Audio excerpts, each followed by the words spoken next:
Well, here we are again today, folks. It's Brother Peter with tidbits from the Word.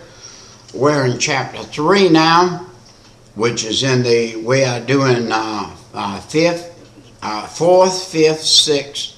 We're doing the 4th church that came up. We have already been through, we're in the 5th church right now. We're not in the 4th, we're in Sardis. And under the angel of the church in Sardis write these things. Saith he that hath the 7 spirits of God and the 7 stars, I know thy works, that thou hast a name, that thou livest and art dead. Be watchful and strengthen the things which remain, that are ready to die. For I have not found thy works perfect before God. You know, sometimes it's going to be tough. It's going to be a tough place for us to get perfect before God. You know, you got to get perfect in the heart before God, before you're perfect before God.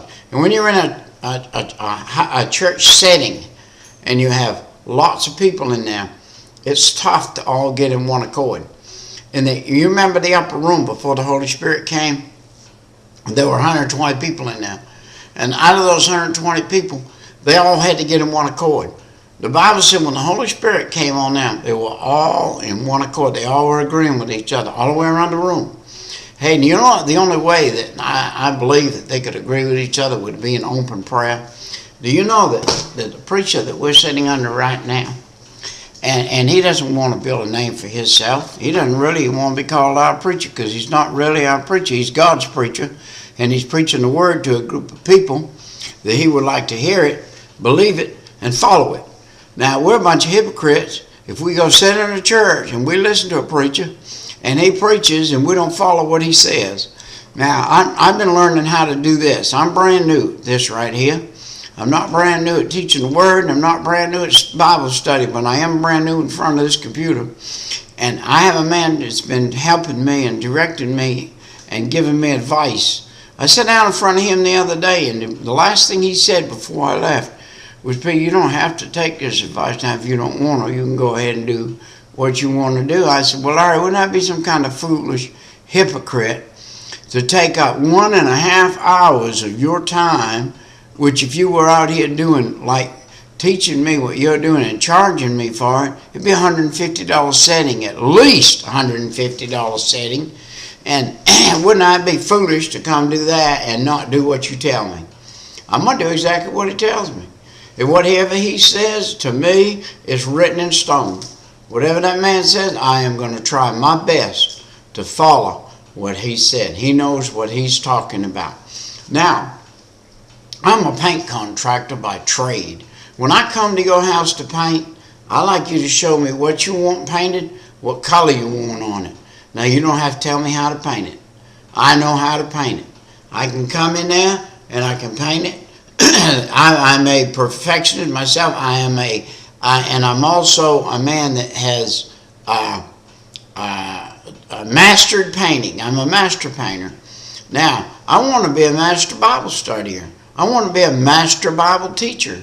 And I want people to want to follow what I'm saying.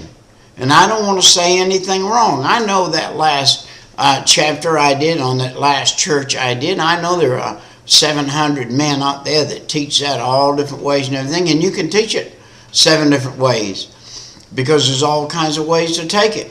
Now, when I'm teaching my 11-year-old boys in Sunday school and wearing a proverb and it talks about this whorish woman or Jezebel or whatever, I don't go into all that bad stuff right there.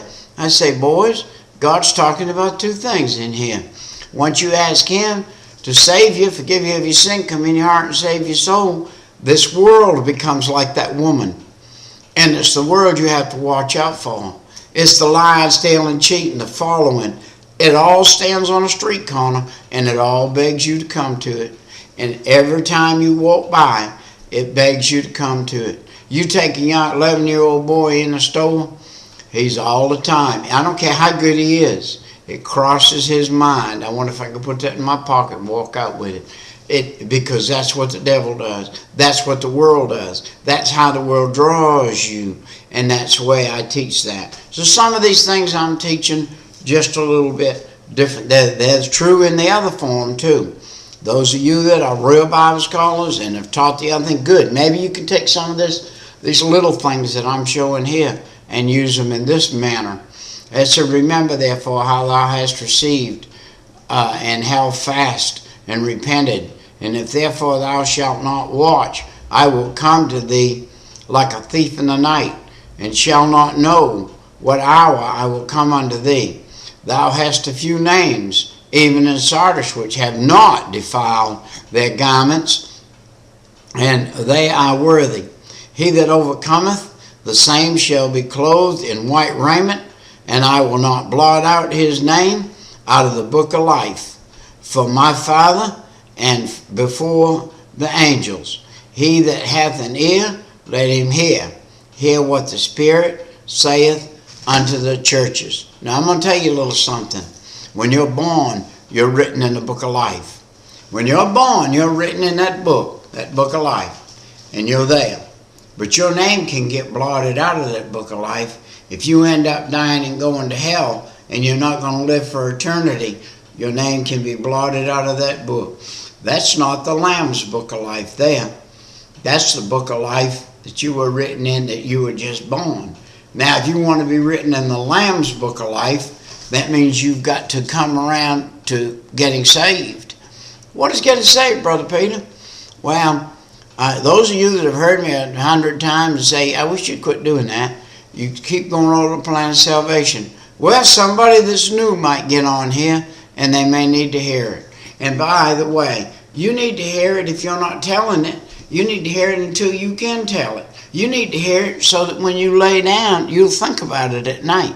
You'll dream about it. When you get up in the morning, which is more important, that you'll think about the plan of salvation, that you can go down to the filling station on your way out or pick your cup of coffee up, or whatever it is you do in the morning on your way to work, and you can start acting like a Christian.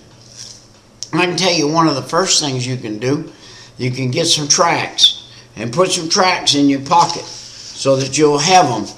And if you have that A tract in your pocket, and then you can take that tract and you can do something else too. You can open it up and you can put a dollar bill in it, and then you can close it back up. And then when you go through that window at McDonald's and you get that cup of coffee and that biscuit, you can hand that lady that tract and say, have a good day. You ain't got to say nothing about the Lord if you don't want to. Just say, have a good day, and hand her that tract. That dollar bill is going to speak, and it's going to speak loud. It's going to speak louder maybe than you do. And by the way, your actions might not be as good as not saying anything. Because if you can't keep your mouth shut when you get the wrong biscuit, you go in there and you order a sausage biscuit and you get a ham biscuit, and you order a black coffee that comes with cream and sugar. Listen, that poor old child in there may be having a hard day, and they may be having a hard time in there. She may have a hard, mean boss in there. She may have somebody picking at her, the devil picking at her. Listen, the workplace is not a nice place most of the time. The workplace is a hard place for a Christian. But let me tell you what we saw here. One of the things we saw, that there were some people that did very good. And he said, I will confess his name before my Father. Jesus is up there confessing my name right now before the Father. And I know that. He says, I'm doing that. I stand before him and confess your name. He said, there's another thing I'm doing too for you, Brother Peter. Son, I'm building your mansion. And he doesn't say it quite this way, but I'm going to tell you this. I'm going to ask you a question. If he's up there building me a mansion, and the only thing that he's got to work with is what I send him. Have I sent him anything today? Have I sent him a nail? Have I sent him a board? Have I sent him anything? Did I jump out of bed this morning and rush off to work? I didn't even read my Bible. I didn't give him any shingles to put on the roof. I didn't do anything for him. Where am I? What kind of, am I a Christian or not? Do I follow God or do I follow the world?